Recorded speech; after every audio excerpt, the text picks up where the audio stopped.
We've made it. We've touched down out west. It's a beautiful thing. Moving sidewalk.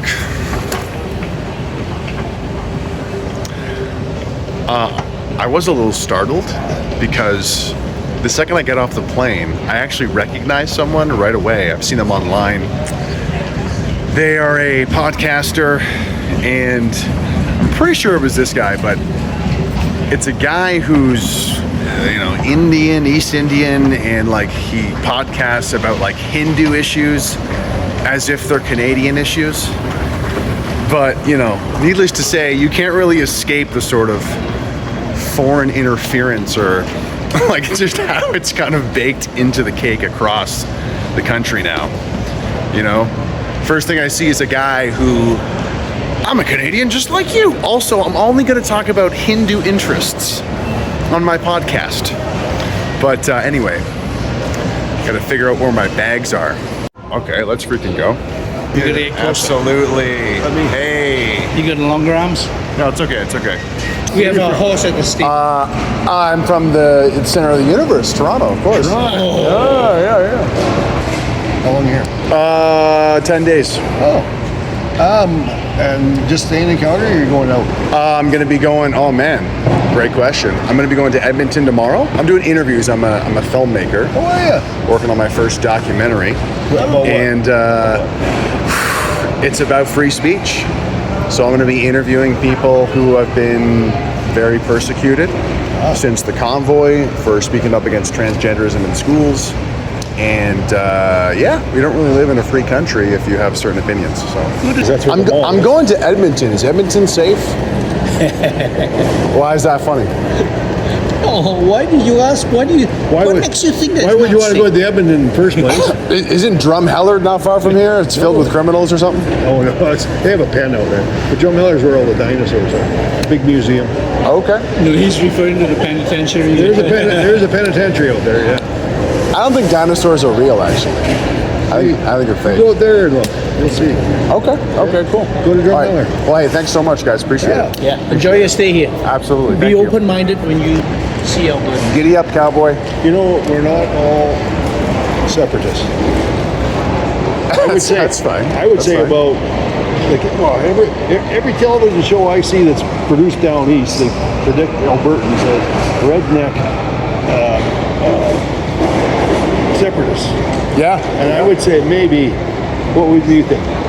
10% of Or less. Or even less than that would want to separate. The rest of us are happy to be in Canada. I feel like you guys get a lot of disrespect from Ottawa in general. Oh, huge. Yeah. We're always left out of the conversation. Yeah. That's why, I would have voted for Poirier, but Because he's not Trudeau, that's why. he's not Trudeau, but we always have to send the message that we're left out of the conversation. Right? Yeah, you got to send a message, right? We're always left out. Of the pin. Awesome.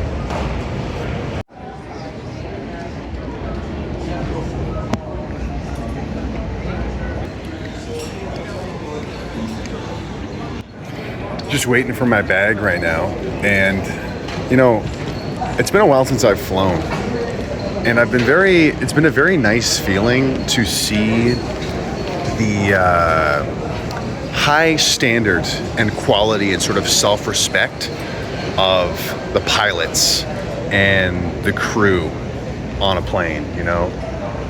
They all look great. They're all a very prim and proper outfit with the tie. They look professional. It reminds me of Catch Me If You Can for some reason. But anyway, it's just kind of sad that it's like, yeah, we have standards when you work for a corporation.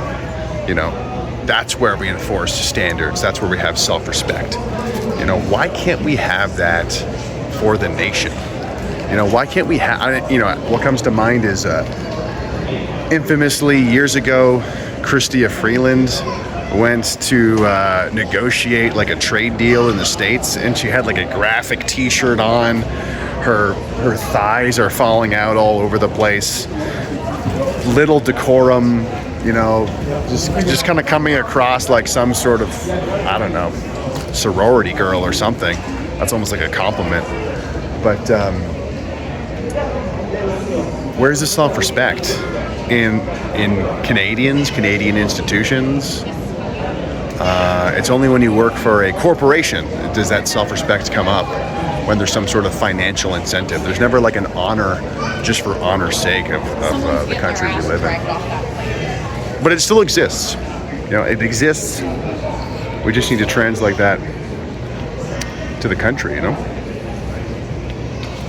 Let's just pretend that Canada's Porter Airlines, okay? And that we're all gonna dress up nicely and show some respect for ourselves and one another, and have higher standards for ourselves, right? That's me, baby. Bam.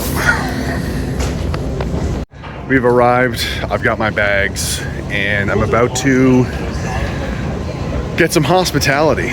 They know who they are. Very grateful to have friends out here. Obviously, I'm going to keep them anonymous for obvious reasons, but yeah, they know who they are. Really, really appreciate it. That's how this is made possible, with people who are willing to help out the mission, help with the documentary, you know? If you want to learn more about it, if you want to become part of helping me in my journey here in Alberta, send me some gas money if you want. You can go to givesendgo.com/save free speech. That's givesendgo.com/save free speech. Anything is well appreciated. We will talk to you soon. Let's get some interviews done, folks.